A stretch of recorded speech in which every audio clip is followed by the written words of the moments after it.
Hey guys, Kumaforno here. In today's video, I'm going to be doing another idea video on potential operators for the future of Rainbow Six Siege.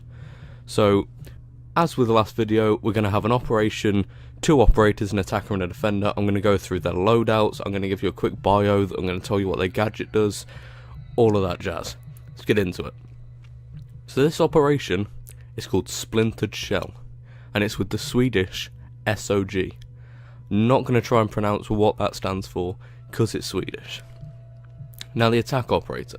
This is Elias X-Ray Stenberg, 37-year-old man, 3 speed, 1 armor. Now what his special ability is, it's effectively like a Thatcher grenade.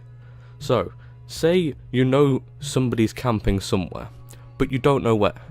What this does, you throw it into a room, and it will scan everything around it, and tell you where enemies are.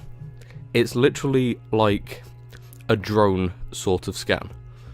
So you'll see in the video that's coming up, I demonstrated it with a Thatcher grenade, and it effectively scans them, and it just lets you know how many people are in the room.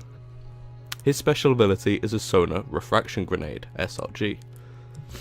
As a child, Stenberg was fascinated with bats. This fascination continued into adulthood, where he started to develop a device which emitted sound waves and collected them when they refracted back of objects. This device, known as the BAT, Bounced Audio Transmitter, was then housed within a grenade, along with several military-grade parabolic microphones that would be able to detect movement, which provided an amplified sonic pulse, whilst simultaneously making it easy to deploy in a combat situation. The SRG can be thrown into any room and will detect any humanoid objects, relaying the position of the anomalies to Stenberg and his allies. So, onto his loadout. For primaries, primary option 1, he's got the AK-5C assault rifle, so similar to the AK-47, just a smaller version. Primary option 2, the MK-48 light machine gun. And primary option 3, the G3A3, a designated marksman rifle. This gives him lots of flexibility because he can snipe or he can go in for more close to mid-range combat. It's up to him. Secondaries, only one option, the PX4 Storm semi-auto 9mm.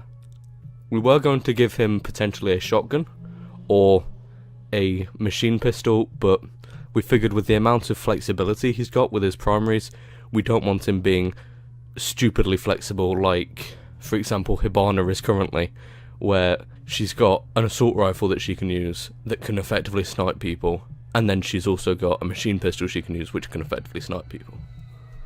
So, with gadgets. Gadget option 1, flashbang grenades, and gadget option 2, smoke grenades. I'm hoping this will be a really useful gadget if it were ever actually implemented, because it will allow you, before pushing into a room, to gain intel. If you haven't got a drone or if you haven't got time to drone, you can throw that in while you're pushing, and it will tell you where people are within sight. Obviously, if they're behind cover or something, it's not going to detect them, and it's not going to detect any gadgets because that would just be really powerful. I was originally going to get it to detect gadgets, but I figured that intel is just too much, really. You don't really need to know that. I think it's better if it just scans people. That's all for the attacking operator, Elias X-Ray Stenberg. Now onto the defending operator, Maria Lamna Almstead. This is a 32-year-old female, a 2-speed, 2 armor. Now the special gadget is called the Compound F19 Tactical Foam Reinforcement Device. Now what this does is effectively it's an impact grenade that's filled with this expanding foam. So say let's use Bartlett University as an example. If they're on the roof hatch and you're in model hall, and then they destroy a wall from the roof hatch. Now they can currently see in to where you are.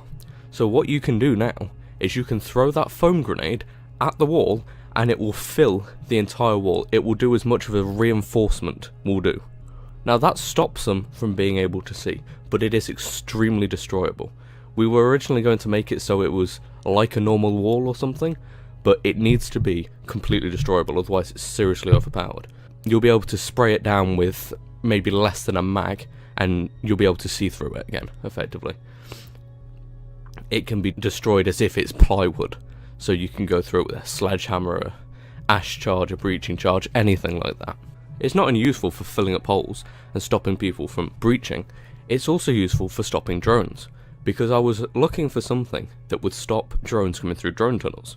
Now, if you throw this into a drone tunnel, it will fill the drone tunnel, and probably a bit around it too. So this completely stops drones going through that tunnel unless somebody gets on the floor and shoots it out. But that's a lot of effort and leaves them vulnerable while they're doing that, so you can easily get a flank on, because it's going to take them a couple of seconds to actually do that. So this stops people breaching through walls, looking at you. It also stops drones, so it generally stops them gaining intel. The compound F-19 was an experimental form of insulation created in 2004 to help insulate homes quickly, but the compound was left unused as it wasn't cheap. 7 years later, after arresting a hacker group for stealing information, Olmsted discovered the research papers on the compound when searching through the files that were stolen. She engineered a version of the compound and utilised a pressurised container to help contain the different chemicals of the compound for deployment in the battlefield. The foam created when the device's pressurised seal is broken will expand within a breach hole in a wall, allowing it to be filled back up. The layer of foam is light and acts like drywall, filling in gaps created by breaches, as well as drone tunnels. It can easily be damaged by breaching rounds, gunfire, and any specialist tool designed for breaching. So now on to the loadout. Primary option 1 is a CBJ MS, it's an SMG. Primary option 2 is the KSG shotgun, and secondary option is the PX4 Storm, so the same as with the attacking operator. Now the gadgets. Gadget option 1 is barbed wire, and gadget option 2 is a deployable shield. This could actually be used quite well, because barbed wire is just generally multi-purpose, it's quite useful for stopping people entering. But deployable shield, you could effectively, with one deployable shield, block up a double doorway. If you put it close enough to the left so it blocks that, you could then throw your foam on the floor next to it, and it would fill up that doorway entirely. That would leave only a small space for attackers to come through, and would seriously restrict their movement and their angles of attack. That's it for the defending operator. Thank you guys for watching. Feel free to leave a like or a comment telling me what you thought. Feel free to subscribe to see other videos like this in the future, and other videos in the past if you haven't seen them already. I'll see you guys next time.